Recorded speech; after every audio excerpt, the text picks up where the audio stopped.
Selamat datang. Pernah kepikiran nggak pengen bikin program tapi bingung mulainya dari mana? Nah, hari ini kita bakal kupas tuntas 2 langkah paling awal yang super penting. Pertama, kita pahami dulu logikanya. Terus yang kedua, kita siapkan peralatannya. Tenang aja, kita bakal bikin ini jadi gampang dimengerti. Yuk kita mulai. Coba deh pikirin sebentar. Apa ya persamaan antara bikin kue sama bikin aplikasi? Yang satu kan mainannya tepung sama oven, yang satunya lagi kode sama komputer. Kelihatannya beda banget kan? Tapi percaya deh, di balik itu semua, intinya itu sama persis. Jawabannya adalah ini. Dua-duanya itu butuh resep. Dan kata resep ini bakal jadi kunci kita hari ini buat ngebuka salah satu konsep paling fundamental di dunia pemrograman. Jadi, sebelum kita ngetik satu baris kode pun, kita butuh yang namanya resep. Nah, di dunia pemrograman, resep ini punya nama keren, algoritma. Terus, apa sih algoritma itu? Gampangnya gini, algoritma itu adalah urutan langkah-langkah yang logis buat menyelesaikan suatu masalah. Anggap aja ini tuh otak di balik setiap software. Bukan kodenya ya, tapi cara berpikirnya. Dari kalkulator paling simpel sampai media sosial yang kompleks, semuanya punya resep di baliknya. Nah, ini penting banget buat dicatat. Algoritma dan kode itu dua hal yang berbeda. Algoritma itu idenya, resepnya. Sementara kode, misalnya yang kita tulis dalam bahasa Java, itu adalah cara kita menuliskan resep tadi biar si komputer ngerti. Gampangnya, algoritma itu apa yang harus dilakukan, sementara kode itu gimana cara kita ngomonginnya ke komputer. Iya, sama kayak resep masakan kan? Ada resep yang jelas dan gampang diikuti, ada juga yang bikin pusing 7 keliling. Terus, apa aja sih ciri-ciri resep digital yang sempurna itu? Oke, ada 4 karakteristik utamanya.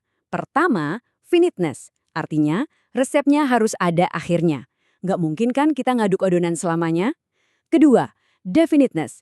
Setiap langkahnya harus super jelas. Bilangnya 250 gram tepung, bukan tambahin tepung secukupnya. Komputer bisa bingung. Ketiga, input dan output. Ya jelas kita butuh bahan masukan untuk menghasilkan kue sebagai keluaran. Dan yang terakhir, effectiveness. Setiap langkahnya harus masuk akal dan bisa dikerjakan. Simpel kan? Oke, resepnya udah kebayang. Sekarang resep ini mau kita tulis pakai bahasa apa? Dari sekian banyak pilihan bahasa pemrograman, kita akan fokus ke Java. Kenapa emangnya? Ini dia filosofi andalan Java Yakinarisi Classic. Tulis sekali, jalankan di mana saja. Bayangin aja kita nulis satu resep universal yang bisa bekerja dengan sempurna, nggak peduli kita masaknya pakai oven merek A, kompor merek B, atau bahkan microwave. Nah, fleksibilitas inilah yang bikin Java jadi kuat banget dan populer di mana-mana.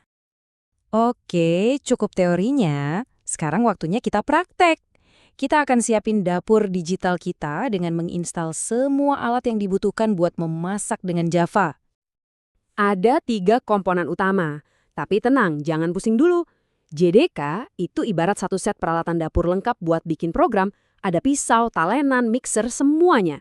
Terus JRE itu cuma buat ngejalanin program. Kayak kita cuma butuh piring sama microwave buat manasin makanan. Dan terakhir, JVM itu adalah ovennya yang benar-benar memasak kode kita. Intinya apa?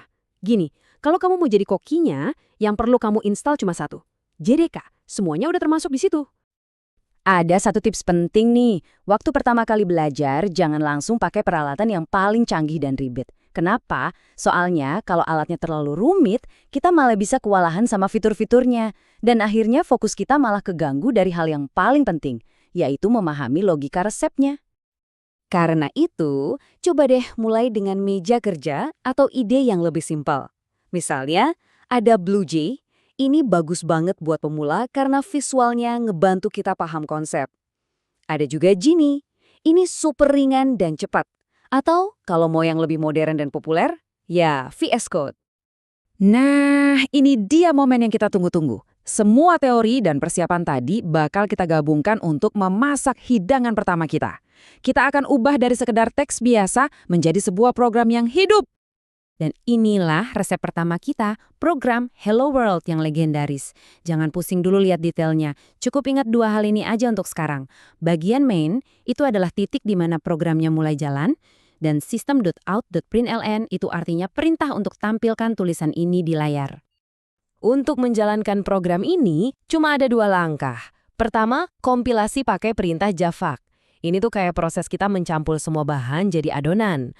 Proses ini mengubah kode tulisan kita jadi sesuatu yang dimengerti sama oven Java. Kedua, eksekusi pakai Java. Nah, ini saatnya kita masukin adonan ke oven dan voila, kuenya matang. Dan inilah hasilnya. Tulisan Hello World muncul di layar. Mungkin kelihatannya sederhana ya, tapi ini adalah momen yang besar. Kamu baru saja mengubah sebuah ide menjadi kenyataan. Kamu berhasil mengubah resep menjadi hidangan jadi. Selamat, kamu sudah menjadi seorang kreator. Jadi, kita udah ngelewatin perjalanan dari ide, jadi resep, nyiapin dapur, sampai akhirnya menyajikan hidangan pertama kita. Program pertama kamu baru saja menyapa dunia. Sekarang, pertanyaannya adalah, setelah ini apa yang akan kamu bangun untuk benar-benar mengubah dunia? Perjalananmu baru saja dimulai.